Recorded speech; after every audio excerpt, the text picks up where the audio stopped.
So to come to men, how's the sexual revolution worked out for men? So I think the only beneficiaries of our current casual sexual culture are a minority of men.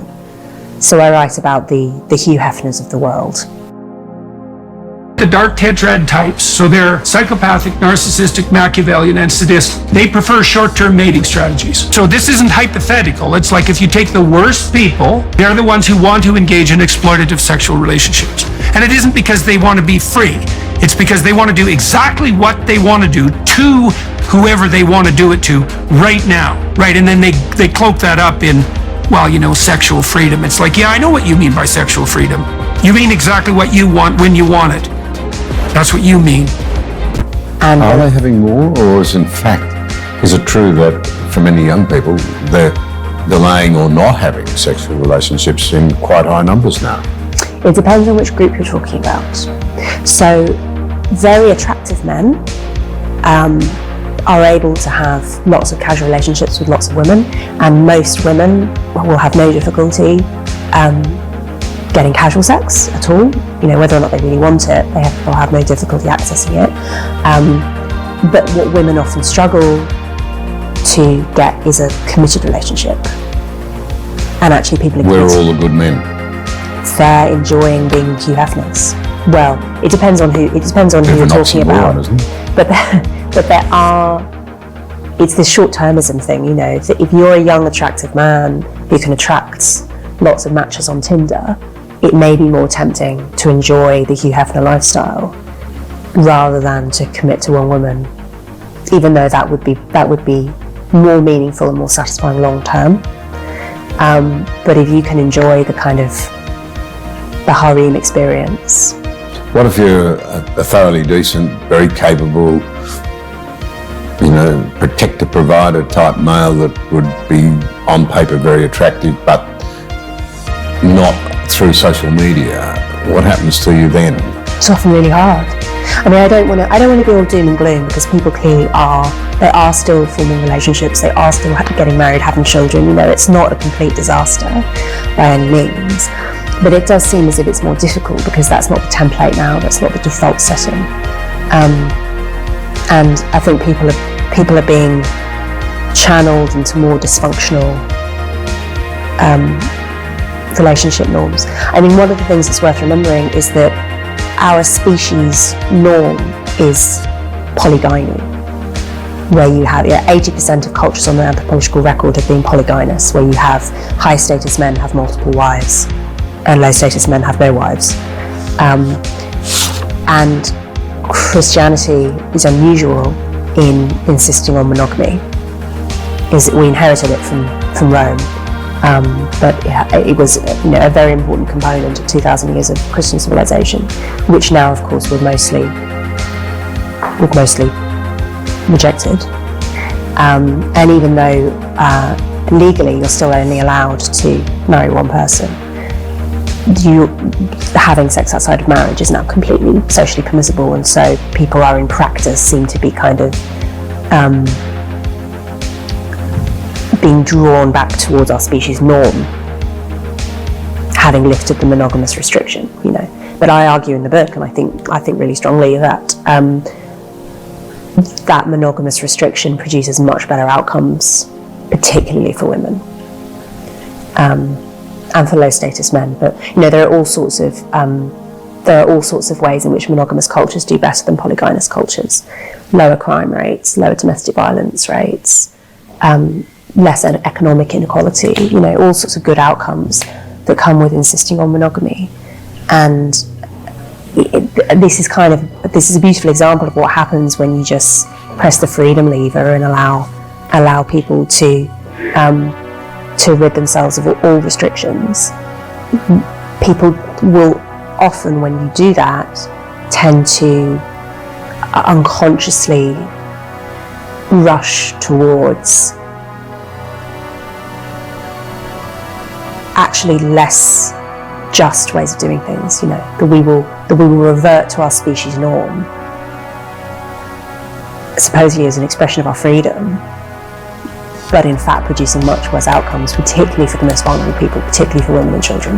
You know, the phrase I use a lot borrowed from the historian Irish Tawney, is freedom for the pike is death for the minnow. You know, when you have a social environment which is not equal, where people are different from each other in all sorts of important ways, physical, psychological, related to age, related to vulnerabilities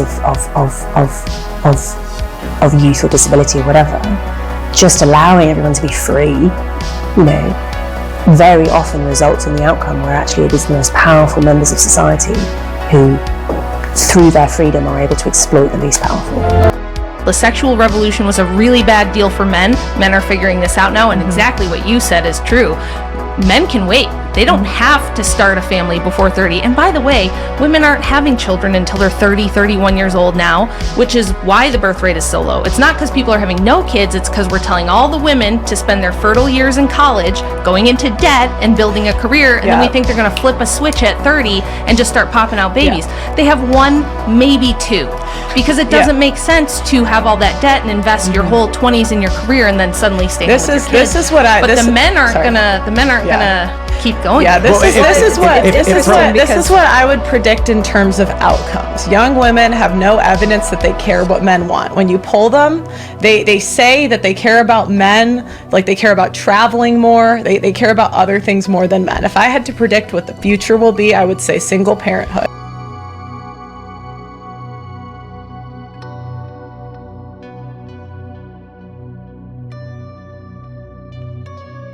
I think what we can safely say is that the model of marriage that was founded on economic dependency of women on men is completely obsolete. And so attempts to somehow bring that back to life is a sort of zombie version about how can we sort of raise it up again from the dead are doomed to failure as well as being unfair. Now I think we've created models of the family that are much more equal and much fairer, but maybe not quite as stable in many cases too. And so we've gone from a situation where we had quite stable but deeply unfair family structures to much fairer but quite unstable family structures. And the challenge we all face is to find ways to create more stability in our family life, but without sacrificing the goal of equality which has animated the movement of the last 50 years. How do we have strong relationships within which people can raise kids well? And if marriage has a part to play in that, then great. But there are alternative models around civil partnerships and so on too. But I think that's for us to create.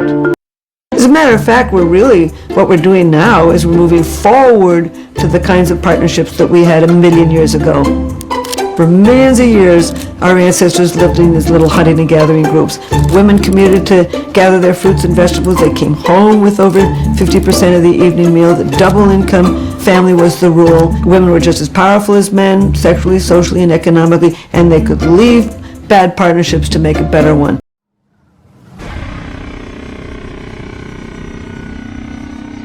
Sexual morality is one of the biggest aspects of any civilization. How the family and the relationship between man and woman are understood has major effects that ripple through all society. For over 1,000 years, Western nations lived by Christian sexual morality. Christianity, especially Catholicism, teaches that sexuality is meant for marriage, and violating this standard is a sin. Things like pornography, divorce, and homosexuality were treated as bad in the West for most of its recorded history.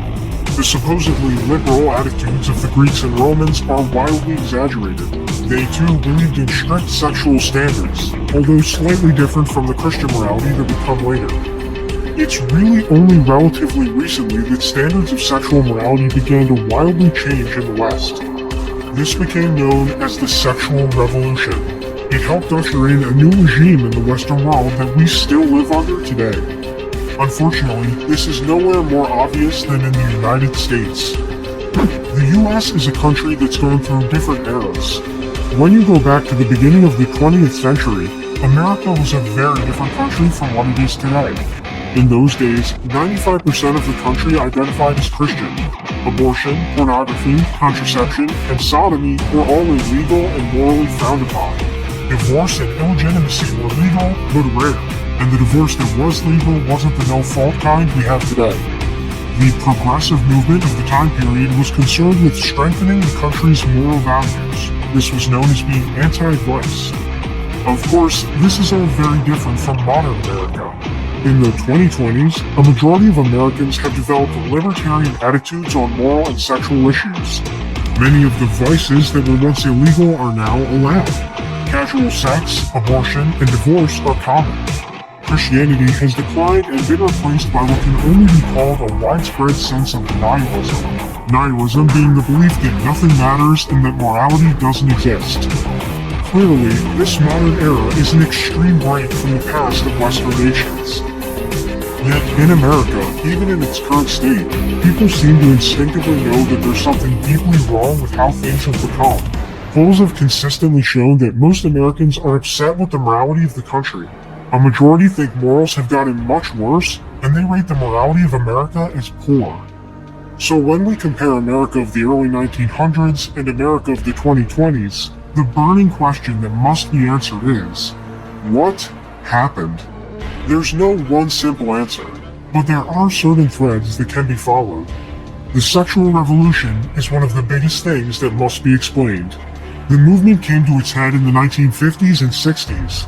It sought to change America's relatively modest moral values to an unrestricted free-for-all. An America of strong families was turned into a mess. The world we live in today is in many ways a product of this revolution. In this video, we'll be looking at exactly where the sexual revolution came from and how it's had devastating effects for American morality. To truly understand the sexual revolution, we have to understand several key things. First, Christianity, the historic religion of the West, and its relationship to sex. Christian sexual morality has many rules and is not what today would be called liberal. First of all, the Bible contains many passages condemning sexual immorality. For example, sodomy, bestiality, adultery, cross-dressing, and more are all directly condemned in various biblical passages. Jesus said clearly in the book of Matthew that marriage is between one man and one woman for life. The Christian churches developed doctrines that reflected this modest sexual morality. As such, modesty and chastity are Christian virtues while lust and hedonism are sins. Satan is not only a manipulator but a tempter who offers people short-term pleasure at the expense of their eternal soul. Christianity deepened and fully explained the concept of natural law developed by the ancient Greek philosophers. By this account, sexual morality wasn't a matter of arbitrary or changing value, but of objective truth. Modesty and chastity are virtues because they push man towards the full realization of his nature and finality. In other words, there is a natural order for human sexuality ordained by God, and it is objectively correct for humans to obey it. This is the basis of much of Catholic moral philosophy. All of this is why Christians oppose sexual liberation. With all of that understood, we should next look at the history of the United States, and especially the American founding. These things would have major implications in the moral development of America, and eventually, the sexual revolution itself. America began as a British colony. As such, it inherited the Protestant direction that England had been going down since King Henry VIII. England, of course, was a Catholic nation historically, but had broken from the church during the reigns of King Henry VIII and Queen Elizabeth I in the 1500s. Therefore, Protestantism was the dominant religion in the young US. However, Catholics were tolerated in certain parts of the country. The religious views of the American founding fathers were complicated. Most came from America's Protestant background and believed that religion was critical to American society. Some, like Jefferson and Madison, were more deistic. They picked and chose what parts of God and the Bible they believed in based on what they deemed rational.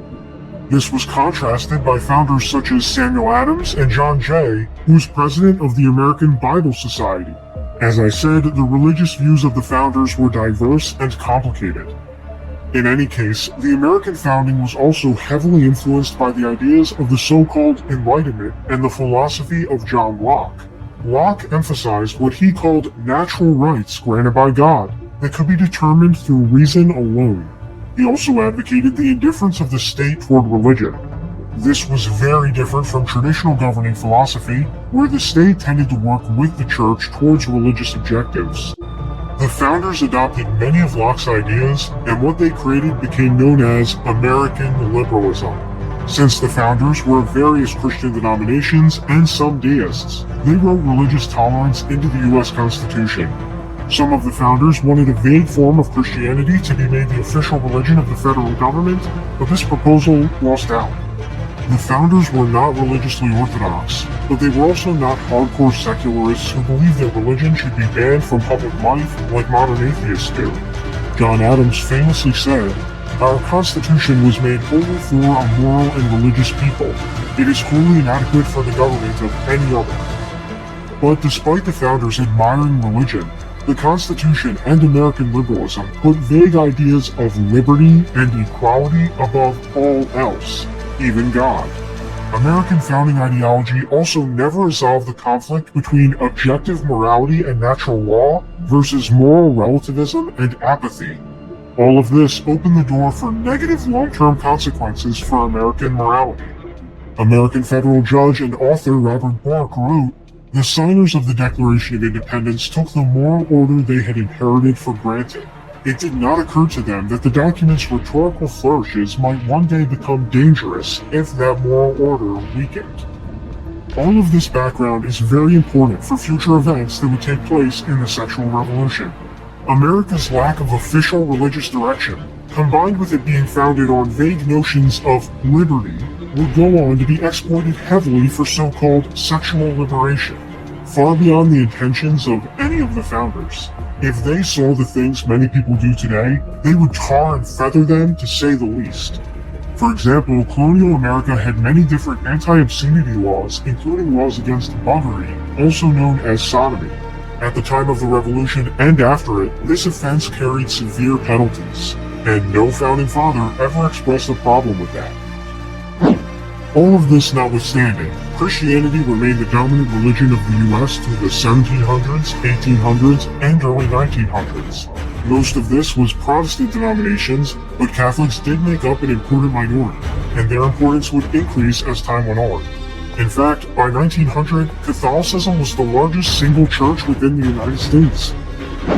By the early 1900s, the United States was a global superpower and one of the wealthiest countries in the world. During this time period, the government still banned things like porn, abortion, sodomy, etc. Devout Christians like Anthony Comstock used their government positions to fight hard against vice and degeneracy. The Comstock laws were a series of laws that banned the transport of obscene material through the mail, and they were strictly enforced. Liberty in America was not seen as liberty to do whatever you wanted, and in fact, it was the mainstream view that to truly protect liberty in society, hedonism had to be restrained. If you watched my video on the French Revolution, you will have heard the difference between positive liberty and negative liberty. Positive liberty is the view that true freedom comes from being allowed to pursue virtue.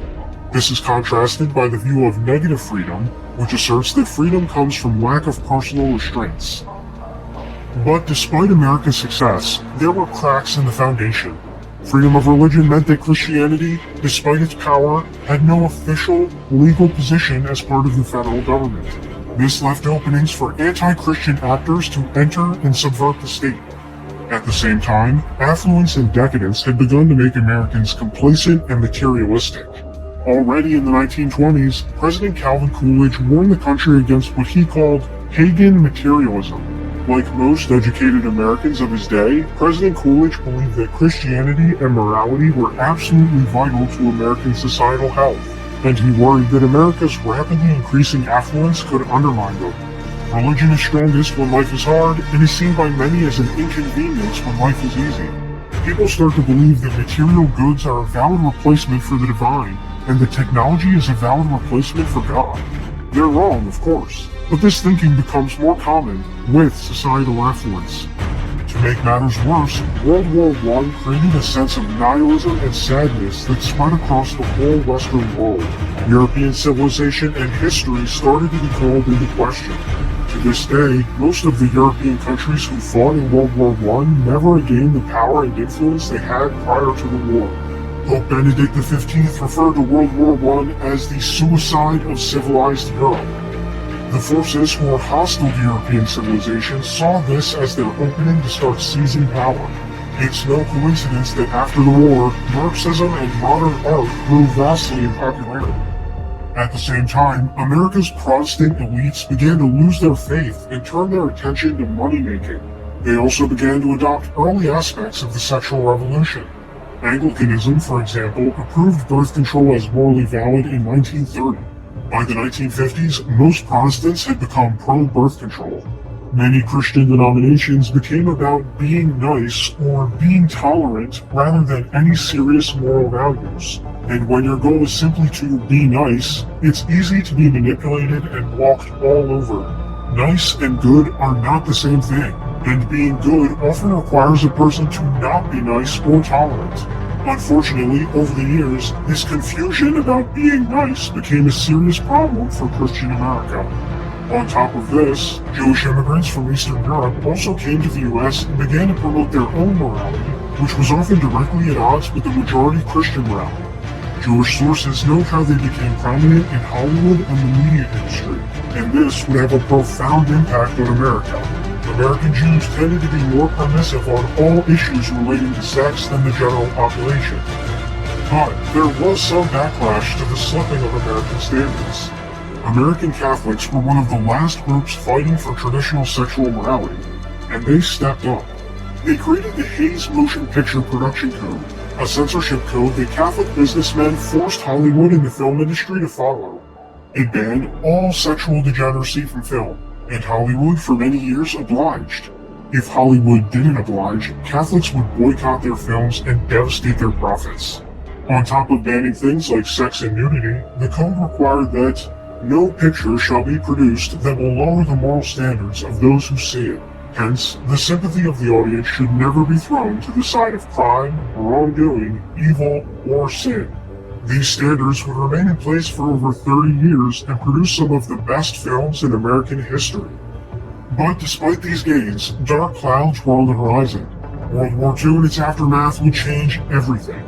In the wake of the rise of fascism and communism, the new field of psychology began to be used for political objectives.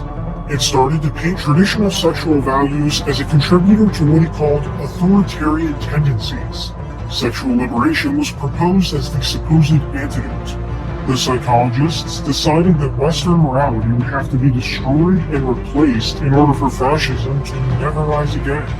Many of these psychologists were directly funded by American intelligence agencies like the CIA, who found their ideas useful in de-radicalizing political opposition to American liberalism. To quote the 2002 British documentary Century of the Self, those in power used Freud's theories to try to control the dangerous crowd in the age of mass democracy.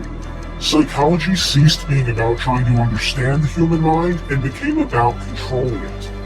The decadence and materialism that had already been developing in America was vulnerable to this exploitation. The sexual revolution had begun. The invention and spread of the home television would prove decisive in changing the morality of America. In 1950, only around 15% of American households had a television, but by 1960, that figure had risen to 85%. As the years went by, houses bought multiple TVs which kids could use without their parents' supervision. Almost every TV channel during this time was controlled by one of three networks: ABC, NBC, and CBS. These networks were heavily tied to U.S. intelligence agencies who used them to push their ideological agenda. This was known as Operation Mockingbird, and today, far from being a conspiracy theory, it's a matter of public record. When the Cultural Revolution began in the 1960s, news stations gave the protesters overwhelmingly positive coverage. Meanwhile, those who defended American culture and Western traditions were painted as the villains. A new pop culture based on the latest shows, movies, and music began to develop in America, replacing much of its ancient European culture that had been passed down for generations. This resulted in deracination, or, in other words, the loss of people's roots. The cultures of Hollywood and Washington, D.C. were exported to the entire United States, and regional culture started to decline. Despite the motion picture production code still being in effect, the TV and film industry began to push the boundaries of sexual morality. The capitalistic pursuit of profit and the liberal pursuit of sexual hedonism ended up being a match made in heaven, or should we say, hell. By the mid-1960s, the production code was broken so often that it was abandoned entirely. The floodgates were now open for total media degeneracy, and companies happily obliged. Sex, drugs, abortion, homosexuality, and more all flooded American culture. Both high-level institutions and youth movements were the backbone of the new sexual culture. Elite universities began broadcasting pornography to their students and encouraged them to attend. Liberal and Marxist professors saw the 60s as their opportunity to finally destroy the long-held Christian values of the West that they had always opposed, but they could now paint as authoritarian and fascist. But where the sexual revolution truly found success was in the judicial system. With American society being rapidly morally transformed from the top down, judges began to do their part. In the 1947 case, Everson v. Board of Education, the Supreme Court commanded states that they could not grant religious privileges to anyone. Prior to that point, states didn't have to abide by freedom of religion as outlined in the federal Constitution, and they often gave Christians preferential treatment. So really, separation of church and state as we know today is less than 80 years old. This decision set the stage for a new form of secularism so severe that it would be fair to call it anti-religious. The Supreme Court then took direct aim at America's morality. Anti-pornography laws were the first thing to be gutted.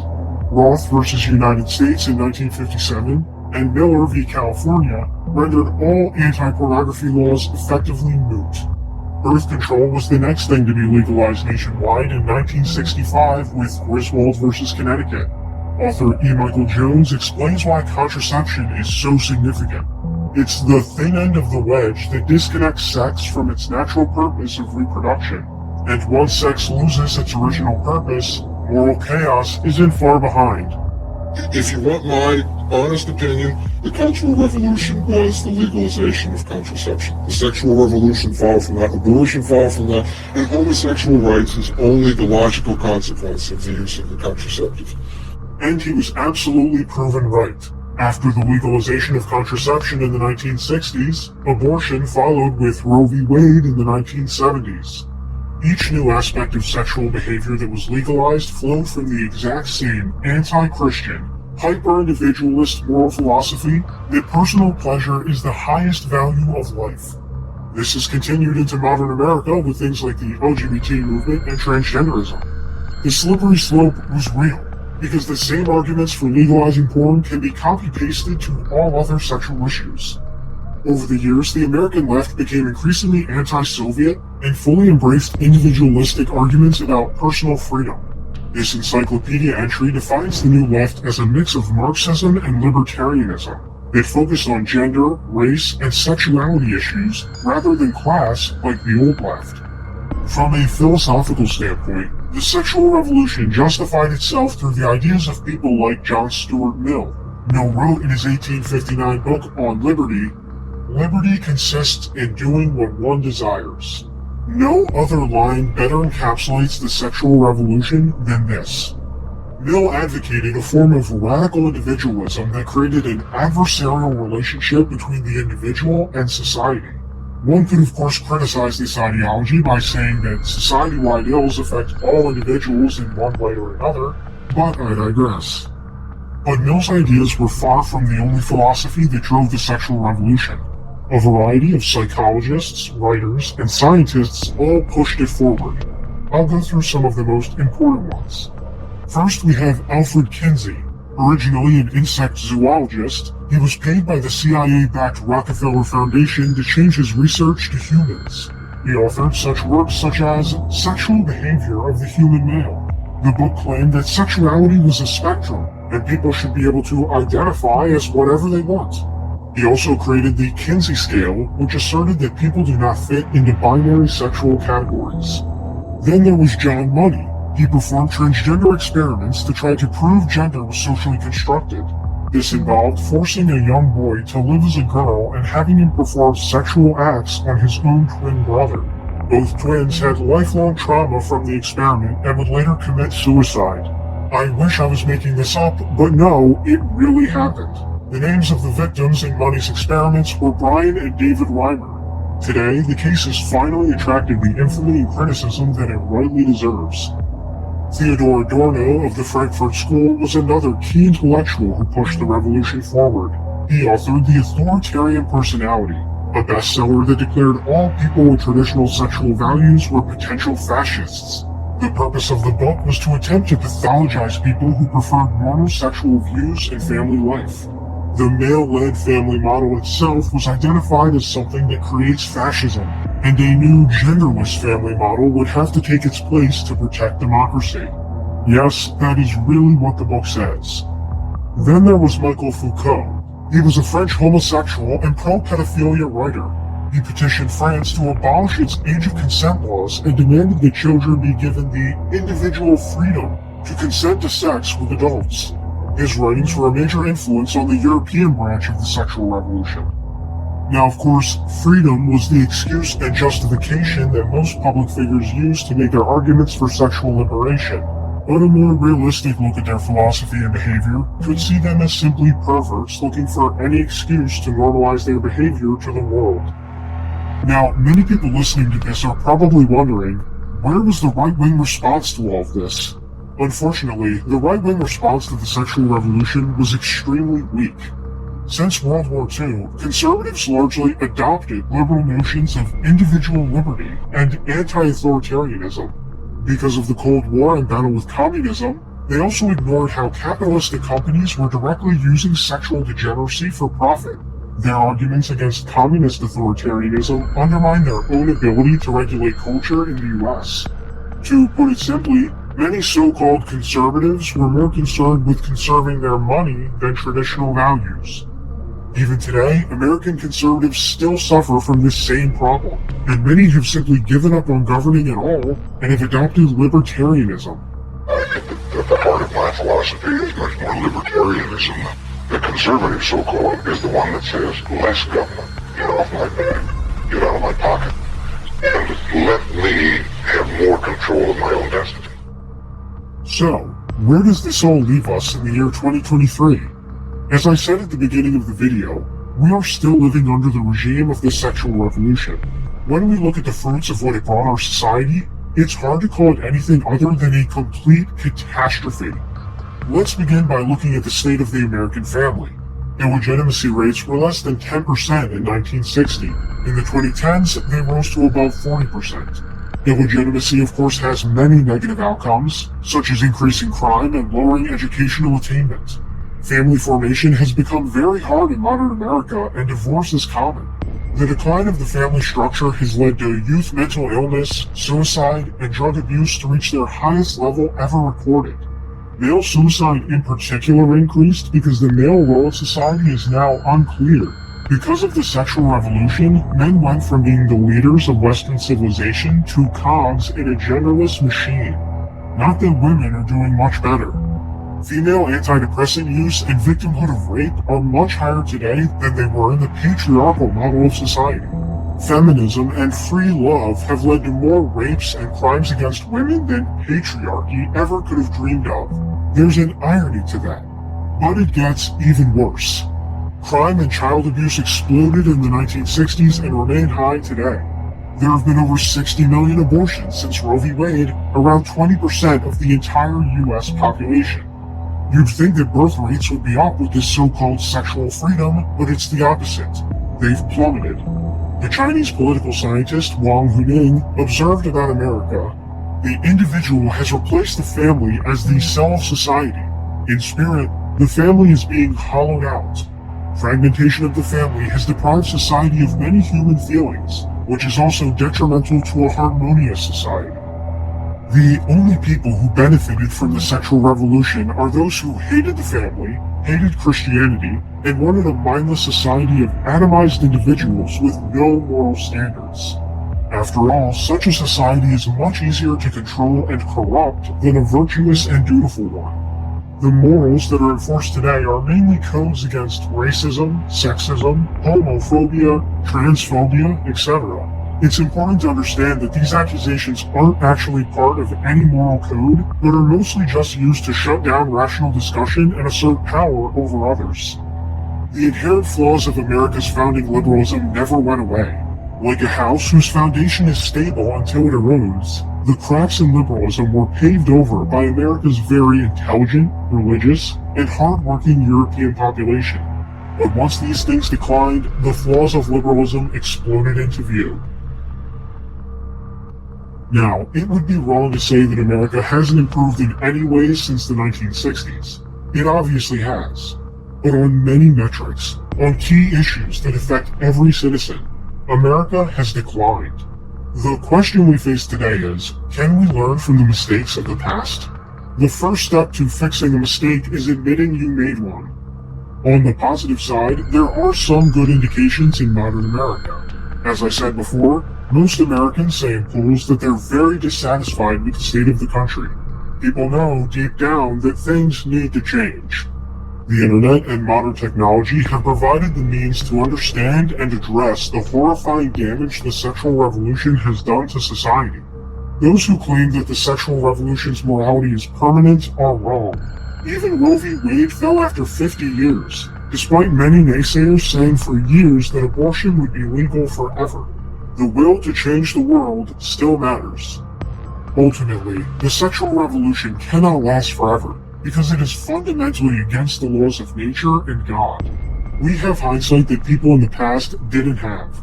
We can learn from all of the mistakes of the sexual revolution. Undoing its damage and getting ourselves back on the path of natural law will be the task of our generation. This has been Pax, and thank you so much for watching. If you'd like to see more videos, please consider supporting the channel.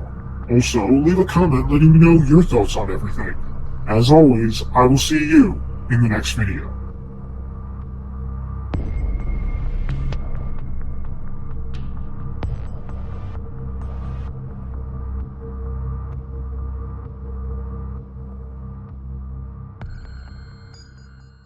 Seems like, like a 5-dimensional catastrophe. And that's going to get a lot worse in the next year, by the way, because we haven't seen anything on the pornography front compared to what's going to be coming down with the advent of AI.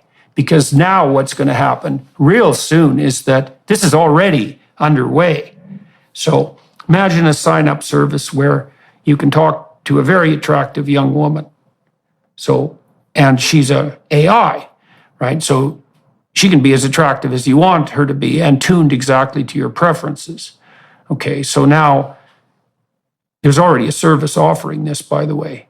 So now you have a friend, and that friend can keep track of your conversations, and especially if you're lonesome and isolated, that might be the best friend you've ever had, and certainly the most attractive person you've ever talked to. Now, it's not real, but, men are pretty damn visual, so it's got a long ways towards real. And then, for your subscription fee, you can talk to the woman nude, and then the whole avenue of sexual display is open to you. And so God only knows what that's going to do. Yes, as sex robots are the next step, where you have a well, and then the integration of those two things. Yeah, that'll be great. That'll really get us going. You end up in a situation where young men can feel as if they are winning at life, right, with their sex robot, who's giving them all the cues that suggest fitness. But in fact, they don't need to wash, they don't need to have a job, they don't need to do anything productive with their lives because the sex robot doesn't care. OnlyFans, I think, is a step along this path, because what OnlyFans offers is not just pornography. It offers a parasocial relationship. It gives the impression to customers that this woman cares about them, remembers his birthday, remembers his children's names, all of this stuff. But it's all obviously a mirage, and it's one that's purchased. And it's completely the wrong incentive structure for everyone. Right, well, and that's narcissistic exploitation on the part of the females with antisocial personality traits, and often, what would you say, aided and abetted by quasi-psychopathic pimps, electronic pimps. And, those OnlyFans women, that you made a very good point there, those are actually androids, right? Because they're not women. Now, you might say, what the hell are you talking about, Dr. Peterson? Obviously, they're women. It's like, no, they're not. They're machine women hybrids. and the machine is the technology that can broadcast their image to millions of people. So you're not a woman anymore if you're in a million men's bedrooms at the same time. You're a woman-machine hybrid. Now, it's virtualized, obviously, because it's two-dimensional and it's not embodied in the form of a robot. But the idea that that's not an android means that you're an idiot. That's what it means. It's obviously an android. And there is definitely that form of parasitism on the female part. You know, these women have embodied capital. That's a good way of thinking about it. So they're young. They don't have economic resources, but they're young and beautiful. And that's an economic resource. Make no mistake about it. In fact, it's the it's the highest possible form of wealth. This is another thing that the Marxist types get real wrong with their economic analysis, because if you took, let's say, a hyper-rich 80-year-old woman, and you said, well, you give away 99% of your fortune, and now you inhabit the body that you had when you were 20, and then we could add to that the possibility of being stellarly beautiful, the probability that that woman would trade everything she has for that opportunity, you know, assuming she hasn't become disenamored of life, is extraordinarily high.